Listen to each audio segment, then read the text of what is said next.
It's time for the Recruiting Spotlight, sponsored by My Recruits and Coach Perot. Thanks for tuning in. Today we're going to be highlighting Korey Johnson, a cornerback out of Mountain Ridge High School who plans to graduate with the class of 2023. Johnson stands at 6 foot, weighs 170 pounds, and has some pretty impressive physical attributes across the board. He has a 79-inch wingspan, 11-inch hands, and also has a 36-inch vertical while running about a 4.5 40-yard dash. With that being said, you can see he's quite an athlete. He really is a freak of an athlete on paper and on the film. We're going to get to the film side of things in a few minutes, but first we want to start with what he is doing this offseason to improve those numbers. Currently, according to Coach Perot, Johnson is working with AAG Sports Academy Track Club in Phoenix, Arizona, which is giving Johnson just some valuable experience competing against other college athletes. And these track times he records can be eye-popping numbers to college recruiters and really bolster up his already impressive profile.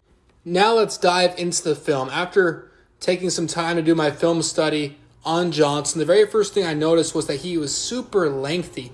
I know we already talked about his physical attributes, but man, he just looks so long on the tape. He reaches so many footballs and makes great contact with the opposing receivers that a lot of other corners and defensive backs aren't able to do.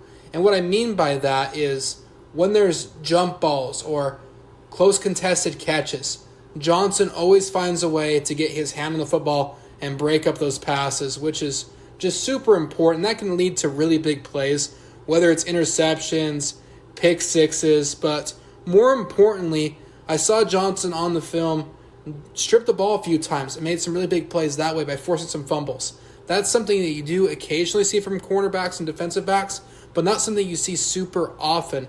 And that really is just a testament to his football IQ. And speaking of football IQ and intelligence, you can see that on the film with just the amount of range he covers on the football field. He can play both safety and corner, so it's super impressive to be a great player at one position, let alone two positions, playing both safety and corner. And he's a great safety as well just because of that range he displays. There can be a broken play on the opposite side of the field, and he's going to hustle over and be a part of that tackle, be a part of that play, where a lot of players want to be able to do that, but they can't forecast what is going to happen to be able to put them in those successful positions. And so really, that's just a testament of the way Johnson prepares and the way he understands football. And it looks like he's getting some credit for doing so, as he announced on his Twitter that he will actually be attending Yale's football camp this summer. So that's up on his Twitter, so that's going to be pretty exciting for him as his recruiting track is kicking off and things should be heating up as Johnson approaches his senior year.